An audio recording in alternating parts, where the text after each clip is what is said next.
If ever there was a game that appealed more to one's inner obsessive compulsiveness, quite like this game, let me know. I don't think there ever was.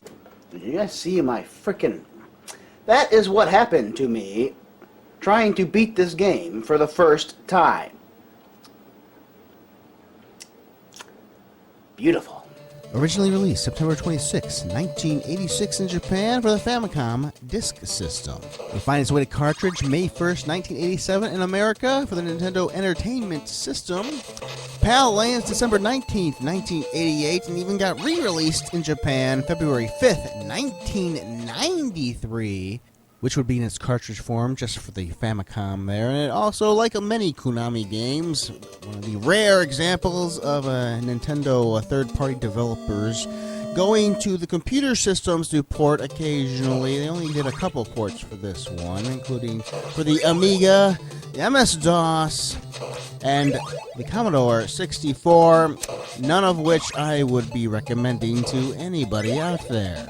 Konami never handled those computer ports themselves, since it would be done several years after the main game from 1986/87 came out. 1990 it was coming out for the Commodore 64 and Amiga and DOS, and the people paying for the licenses at that point. They're only thinking budget releases at that point, and what you got was a budget game.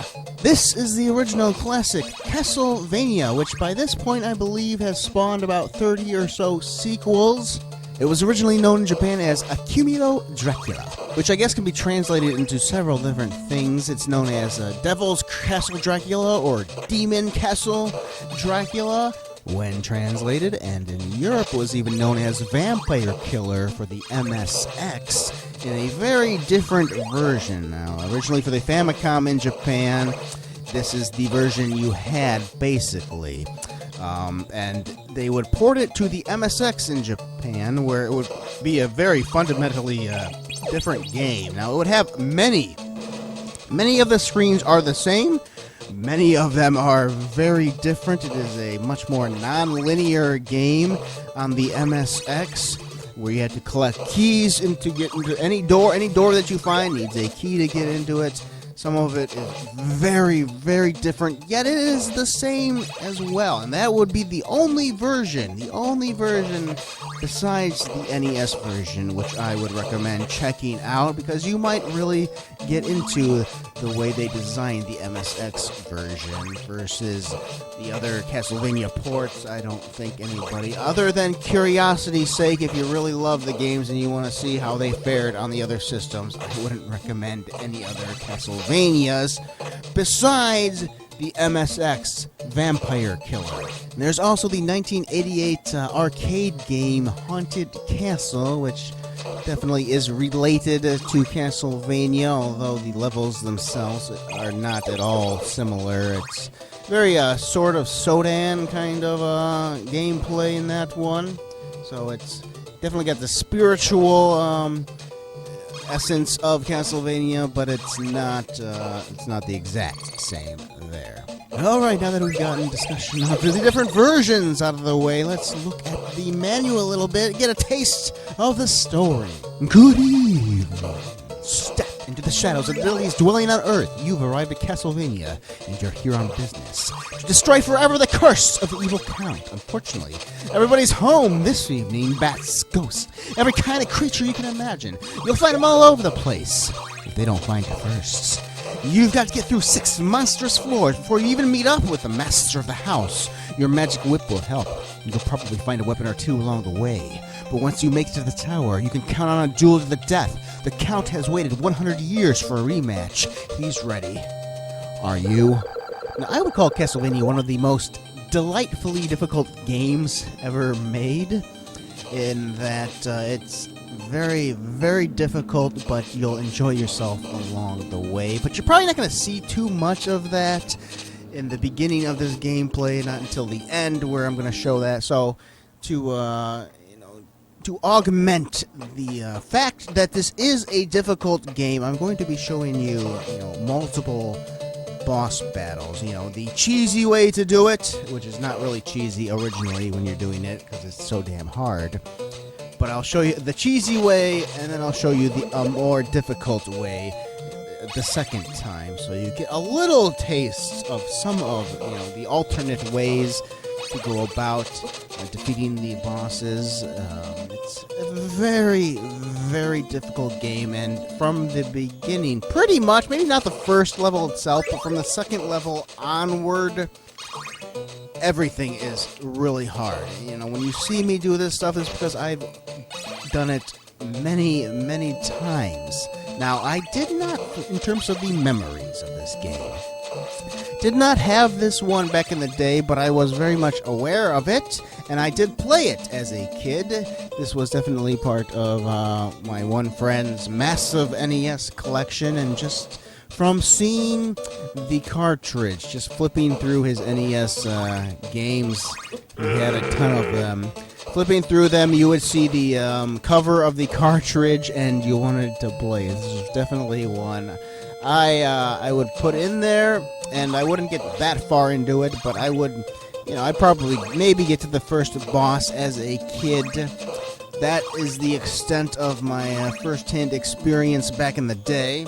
Now, it has long made the modern lists for, the greatest NES games, if not the greatest games ever made. It's long made many of those modern lists, so I've always wanted to come back to it, and in fact, I have come back to it. I've had I've done this one very differently than I normally do games, in that I've been playing this on and off for a good 5 years or so at least.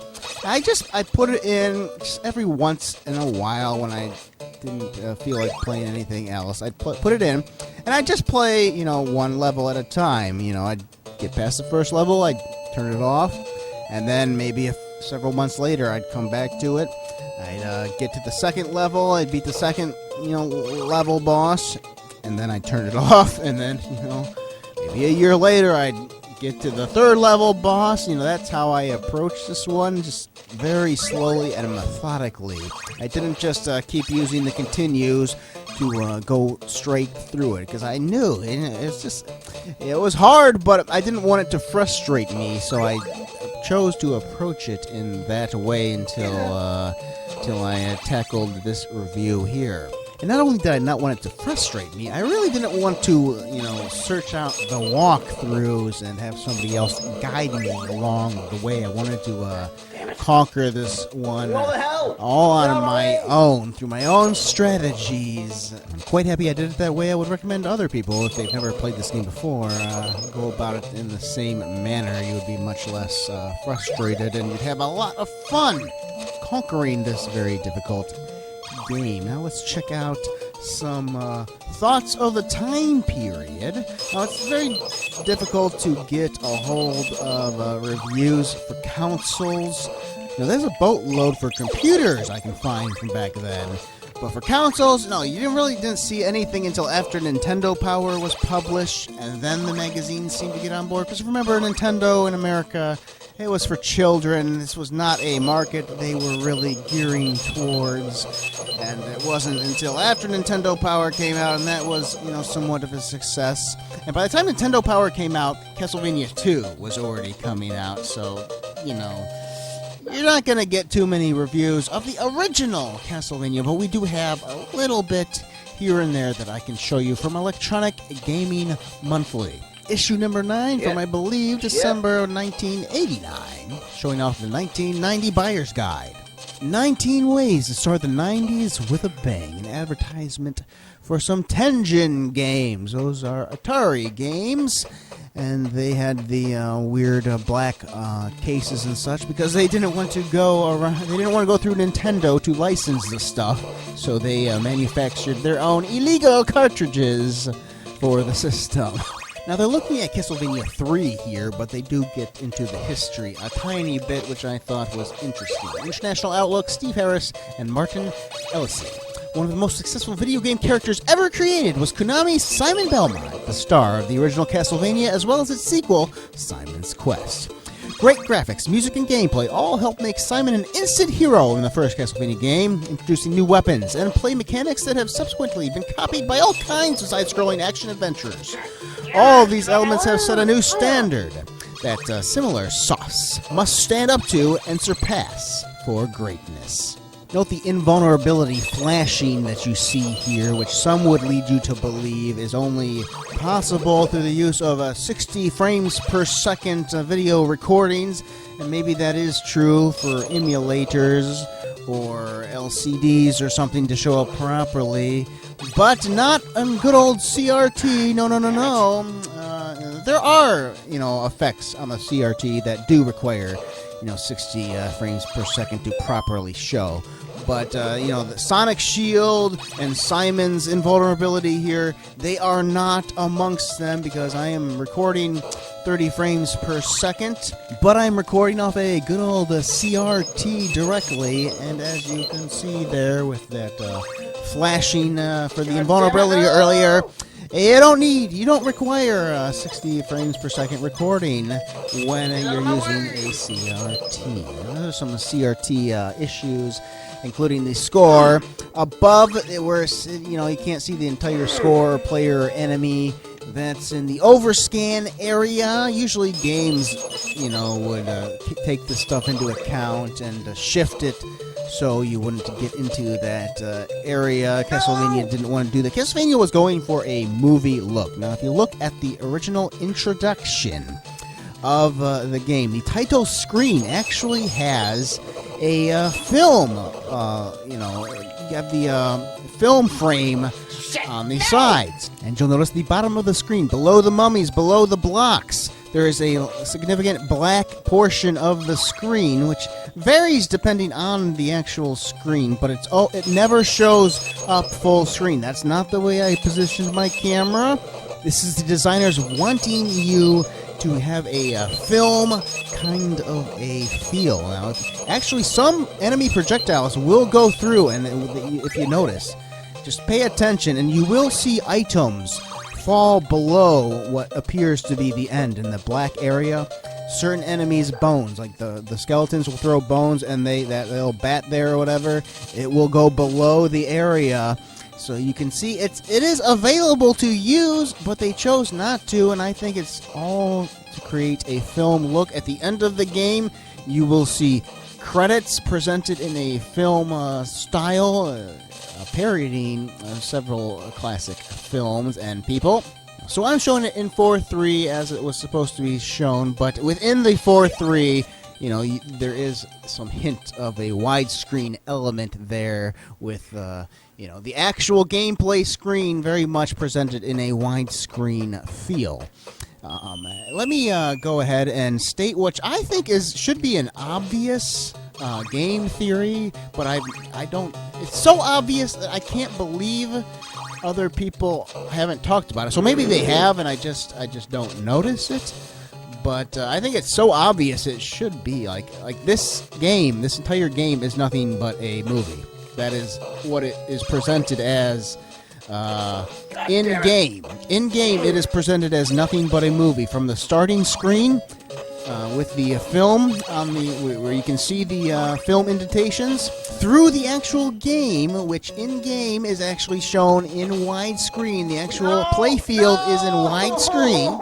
To the very end credits, what you are witnessing, what you are playing, is nothing but a film in universe.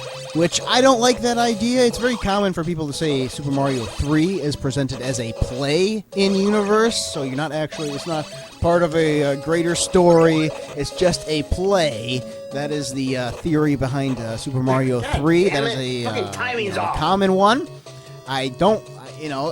They have a point. I don't like it, but that's very much how it was presented. I feel Castlevania is the exact same except for film. It is a movie. It is presented as a movie. It is a very obvious thing. I don't personally like the idea of in-universe. I'm not actually playing a story, and it's just a film. I don't like that idea, but I do think it is a clear example of that Mario 3 type of a play setting, and I've never heard anybody talk about it before. Maybe they have, because it's so obvious to me.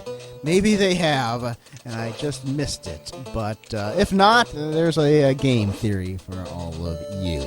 I love this little interlude we have here, and I say interlude as if it's, some kind of intermission, something easy, when this part and everything prior is very difficult when you're first coming to it. Now, you heard me earlier, you kind of get angry a little bit, and that's because the playthrough you're seeing here is me attempting to beat the game for the first time without using any continues. Now, I had beaten this game prior to this footage being shot. I had beaten it, although I do have the footage, and you will see it later on, of the first time I actually completely beat the game using continues. I do have that footage. I wanted to show some competence in actually playing through the game while also giving that feeling of just how difficult it is. So the reason you heard me getting angry earlier on is because that was the first time I had died, but I was so concerned about dying because I'm trying to beat the game, going completely through it, getting, the high score for myself. You'll see some genuine screw-ups coming up, but, I wanted to have a little sense of that urgency and stuff, because if you completely master the game, you are not qualified to talk about how difficult it actually is. Trust me, I've recently been looking at some videos of this game about people who, think certain bosses are more difficult than other bosses, and they have utterly forgotten their past, I believe. So when you're hearing the anger, that is genuine anger and frustration, despite the fact that I had won the game, because I am legitimately trying to win this game without using any continues, without getting the game over. That's what I am attempting to do in this run. Oh, the music. We can't go through this game without talking about the music. I hummed it a little bit in the background there. This game, some of the finest examples of NES greatness when it comes to the music. I love the 8-bit soundtrack coming here from the NES. Every stage is something you won't get out of your head soon while you're beating it. It's great. For a game where you will be using, especially the first time you play, you'll be using your continues over and over and over again. And there are unlimited continues in this game, thankfully. You'll be hearing that stage music a lot. So it's fantastic that it's wonderful. It helps you stick around a little longer. Now, the good thing about Europe getting these games much later on than Japan and America is the fact that the magazines were available at this point to actually review some of these older games. So, from Advanced Computer Entertainment, May of 1989, costing £29.95, scary monsters abound on the journey through a haunted castle in which an evil vampire count has made his home. In true Super Mario Bros. Style, hidden bonuses are revealed when certain sections of the scenery are given the whip treatment. Look out for energy-giving pork chops, blocks that double the power of add-on weapons, and super valuable hordes of treasure. A neat platforming collecting game that keeps you coming back for more. CastleVania has all the touches that make a good arcade game sensibly. When you die, the game allows you to start again at the beginning of the current level rather than forcing you to hack all the way through again. Plenty of puzzling routes to learn, and there's a small strategic element involved in the collection of the extra weapons. You can only carry one, and it's important to have the appropriate add-on at the right time. Graham Kid, graphics 7, IQ factor 5, audio 6, fun factor 8, ace rating 857. I really wouldn't be comparing this to Super Mario Brothers myself. I don't think it has anything to do. Yes, there are, certain hidden things, coin blocks and stuff in Super Mario, but that's about it. This is your health is in these hidden blocks in Castlevania, and really the only thing I've retained over the years from this game, from watching other people play the game, is that element, is that you gotta whip things. You gotta whip, blocks and stuff. That's the one thing that's never left my mind, so that's the one thing I've been spoiled on all these years. I knew I had to whip things, and I think I found most of the hidden areas to this game. I know I missed a few of them. Some of them I missed because I actually forgot in the moment. Like, I had seen them before, like in the very beginning when you're entering the castle. there is a hidden thing there if you jump over the door. And I had gotten that prior, but I didn't remember how to get it. And there's a couple other ones where I knew about them, I'd seen them, but I didn't quite remember how to get them at that exact moment. And there are a couple of them that I completely did not know about as well, but I feel I got almost all of them just by whipping, not by watching anybody. I knew I had to whip things, and so I whipped things. If ever there was a game that appealed more to one's inner obsessive compulsiveness, quite like this game, let me know. I don't think there ever was. From the Games Machine, March of 1989. The first CD-ROM game from Cinemaware have announced the first ever CD-ROM computer game, Defender of the Crown. They are lying by saying the first ever there. And it's only for DOS as well, so I'm going to go ahead and say, yeah, forget that version. I've never even seen this version, but I'm still going to say, I'm going to go ahead and say, check out my review for Defender of the Crown on the Amiga. Now, the magazine claims falsely that this is a version update because they had been previously familiar with Vampire Killer on the MSX. Originally released by Konami for the MSX under the title Vampire Killer, Nintendo, knowing a good game when they see one, have licensed this bustling arcade adventure for their console. Count Dracula is being a pain in the neck again, sucking blood left, right, and center. The nearby town of Transylvania. Is this somehow, is this in the European manual or something? Because, I don't know, I've never seen any Transylvania talk. Has suffered many an attack by the Prince of Darkness, therefore a hero is chosen to kill the Count, armed with only a whip. Simple Simon arrives at the gates of Drax's pad. Oh my god. Oh, this was written by a teenager, I have no doubt. CastleVania is more arcade-oriented than the MSX version. Keys are no longer needed, and there are short-term objectives to reaching the next level. Unfortunately, Infinite Continues are too generous, making progression easier than it should be. Graphically, CastleVania is among the best Nintendo games, featuring constantly changing backdrops and many highly detailed sprites. Sonically, it is a real treat. Music captures the mood of each level, getting ever more spooky as you near the tomb of Dracula. Overall, 71%, the MSX 69%. Yet this Motorine, which is above, a game which I searched out a little bit, and I could not find anything on the Atari ST version or this Spectrum version they speak of. Game that is not online at all. 76%. It's better than CastleVania on the NES, you idiots.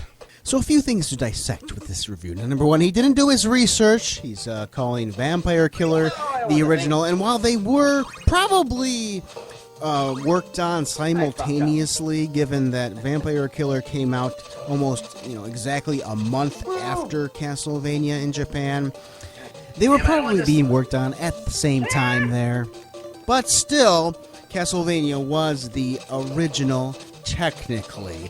And he didn't do his research. He's, just because I happened to see the MSX version in Europe, a year or two prior, this is obviously... And he's talking about Nintendo. Nintendo knowing a good game when they see one. As if Nintendo, reached out to Konami and paid them money. Please, put this to our console. We need this. No, it was Konami paying Nintendo money to put it on their system. Nintendo did not care if your game was crap. There was plenty of crap on the Nintendo. They just wanted to make sure you didn't make too much crap. 5 games a year, unless you had subsidiaries like Konami did. But, 5 games a year, and, we don't want to offend any Americans. That's pretty much what Nintendo did. They didn't, it's not like, you can only put the cream of the crap on the system. They didn't care. Just pay them money. That's all they cared about. And of all games, to make out like Castlevania is easy, like this guy did, unfortunately, Infinite Continues are too generous, making progression easier than it should be. Of all games in the universe, to call too easy. CastleVania is the one you want to call. I mean, he was familiar with Vampire Killer on the MSX, and if he had beaten Vampire Killer on the MSX, I can see where he's coming from if he's already familiar with it. You hear me in the background there? You think this is easy? Never have I heard anybody complain about there being infinite continues in a game. And what a perfect time to show you all a compilation of fails or close calls. Just contrast his thoughts with the previous review from Advanced Computer Entertainment, where they said the exact opposite, where they praised the fact that there were infinite continues. And you can tell that this guy is just, part of his own little elite little bubble there.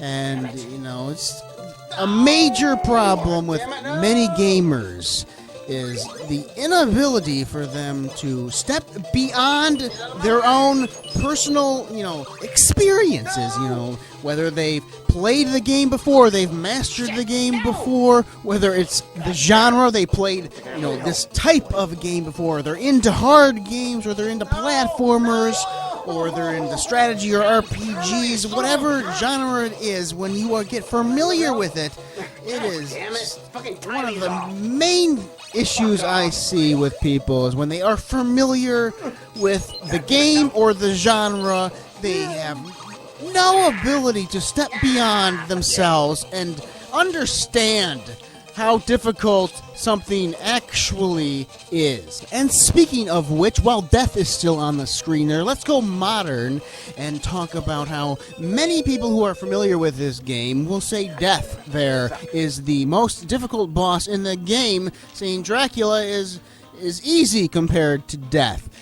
These people have no idea. Now, I've switched now to my original recording before I had beaten the game. You are now witnessing my very first attempts to beat Dracula.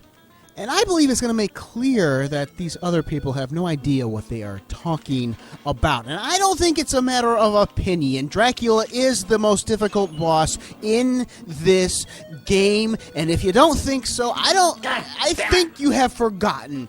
You have no idea. You beat this game as a kid, and you played it over and over and over again. You beat it when you were 11 or 10 or whatever. You persevered at it. Good for you. I didn't have the chance to do it. If I did, I would have loved this game as a kid. I know it. I know I would have beaten it as a kid, too, because I know this is the type of game that I would have just ate up over and over again. I don't care how many times it killed me, I would have beaten this one as a kid. I wish I would have had it as a kid. But I'm sorry, I would not have forgotten the original, how difficult it was originally. You people out there, the people who have familiarity with this game and think death is harder. Not only do I not think death is harder than Dracula, I think Frankenstein's monster is harder than Dracula when you are coming at it for the first time. They all present issues the first time you're coming at them, but by the time you get to DeathDeath, almost at the end there, by the time you are good enough at the game to see death, I'm telling you, it only took me 5 or 6 times seeing death to beat death.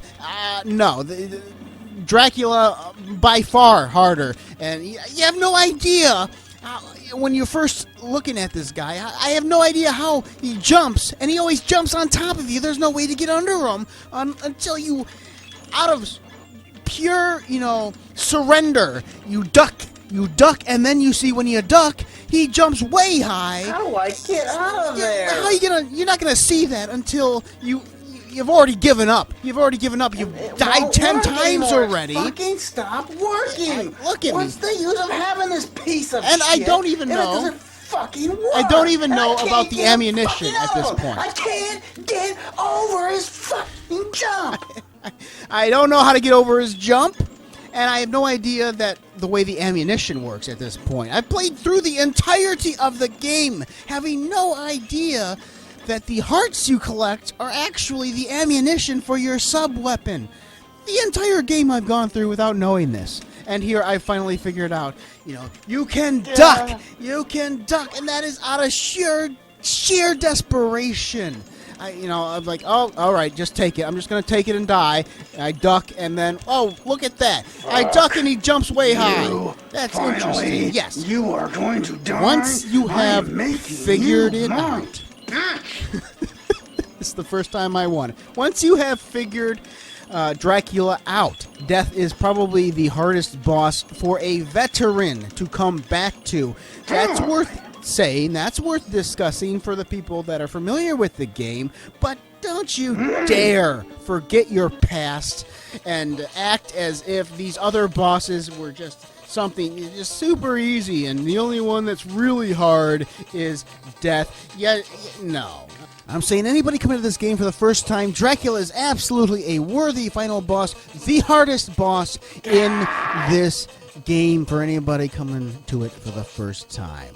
Back to context from the time period, the very first ever issue of Nintendo Power from July-August of 1988, and the very first time we are showing Nintendo Power as well. I've collected some stuff from Nintendo Power before, but I always declined to actually show it in a video because, well, Nintendo Power, there are some magazines that are, extraordinarily critically anal to a bad degree. Nintendo Power is the opposite, in which they never met a game they didn't like. It's from Nintendo themselves. They have a vested interest in, spinning everything a certain way, and when your audience is the tiniest of little children, it's not the greatest thing in my eyes in terms of magazines, no. Nevertheless, I suppose it's interesting to see what they were saying at the time as well. Here they give up some tips to CastleVania. One of the reasons this game is so popular is the variety of challenges. But really what I'm interested in is on the bottom right there, I think that's Nestor, I believe, calling in Nintendo and asking, "Help! Please tell me how I can get my NES back from my father. He's glued to the set."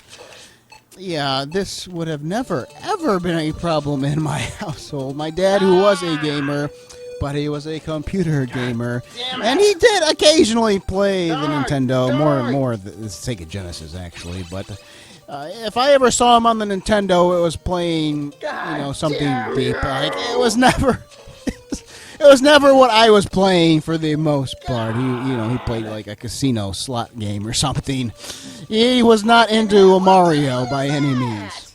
Now here, Nintendo Power wants you to answer some questions for them. What two games would you most like to see reviewed in a future issue of Nintendo Power? And Jeremy S. has, I've protected this guy's identity.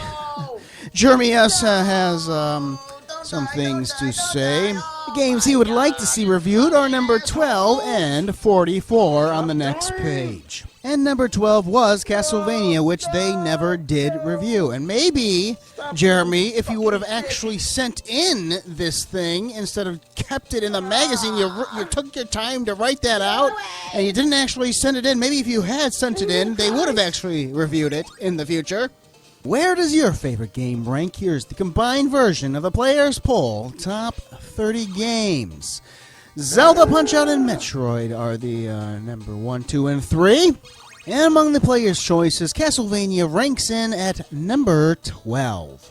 And you can also see it here amongst the pros and dealers' picks in the middle section area for both of them. Finally, we have the NES Achievers. Here are the hottest Nintendo game scores around. If your scores amaze your friends and yourself, send them in. We'll publish the best in an upcoming issue. Will you be the next NES Achiever? I was very tempted to change the name from NES Achiever to NES Cheaters. CastleVania, Chris Boswell, 99,999. And 99,910 right below it. I mean, all of these are pretty much maxed out. Every single thing you see here. The thing that really made me want to call them cheaters was the Super Mario Brothers scores with everybody. 9,999,950. A whole slew of them, all with that score. From a Let's Play I did of Super Mario Brothers, where I felt I got a pretty damn good score. And in truth, I did get a good score for somebody who has long mastered the game and is going through it without using any warps. The entirety of the game, just plowing through it. I got a score of 706,050. The million numeral is not even there. It starts the whole game with 000, 000. I had no clue you could even get a million in Super Mario Brothers. And after looking it up, you can, and indeed, those scores of 9,950,000, whatever, that is the highest score attainable in Super Mario Brothers. How do they get this? Well, by using the infinite one-up trick. They could be on World 3, use that one-up trick with the turtle shell, and they will max out the score. Without even beating the game, they will max out the score. Yeah, NES losers with too much time on their hands. I hate thinking that people are getting high scores in that manner. Just doing something mindless over and over again. Now, it's not quite as bad for CastleVania here, because once you beat the game, you can go on. It'll immediately start you at the beginning of the game again, where you go on a second quest, and you keep your high score, whereas in Mario, you lose your high score as soon as you start the game. 211,950. 211,950 was my final score here. And you can farm areas in this game, but it's a lot harder because of the time limit. And I think it's there to keep you from doing that, because normally speaking, you won't encounter the time limit. Like a movie ending with credits. Of course, this credit scene always quite the oddity. I've always been conflicted about what to think about this. I think the first time I saw it, I was kind of insulted by it.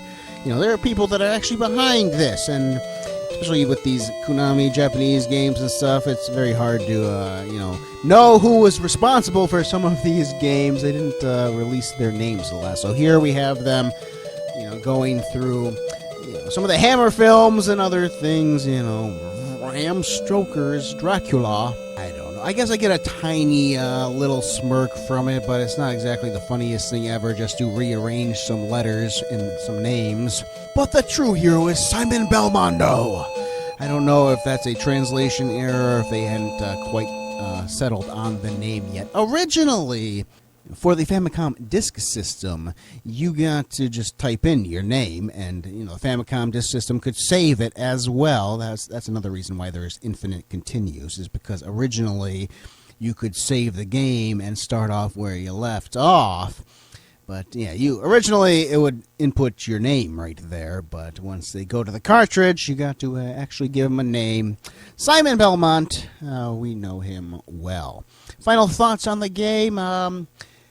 I did not have this one as a kid. I wish I did. I really wish I did, but nevertheless, I think it's one of the best NES games. It's one of my personal favorites, and I didn't even grow up with it, really. Now, I hope I properly conveyed skill along with showing you just how hard it can be. This is a truly difficult game, but it's of all the hard games I've ever played, this was the most fun conquering. It's not the hardest game.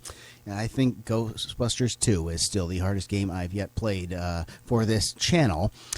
But this is the one I had the most fun on. I can tell you all, if you want to play a hard game and have fun with it, this is the game you want to play.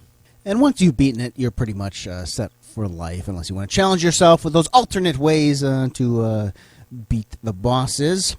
But, yeah, well, let's point you to some more videos. Well, I just mentioned Ghostbusters 2. Check out Ghostbusters 2 if you'd like. Another Konami game, Teenage Mutant Ninja Turtles on the NES. Check that one out. Sky Roads is another hard one. Finally, how about Balloon Kid on the Game Boy? Hope you all enjoyed the video. See you all next time. Adios.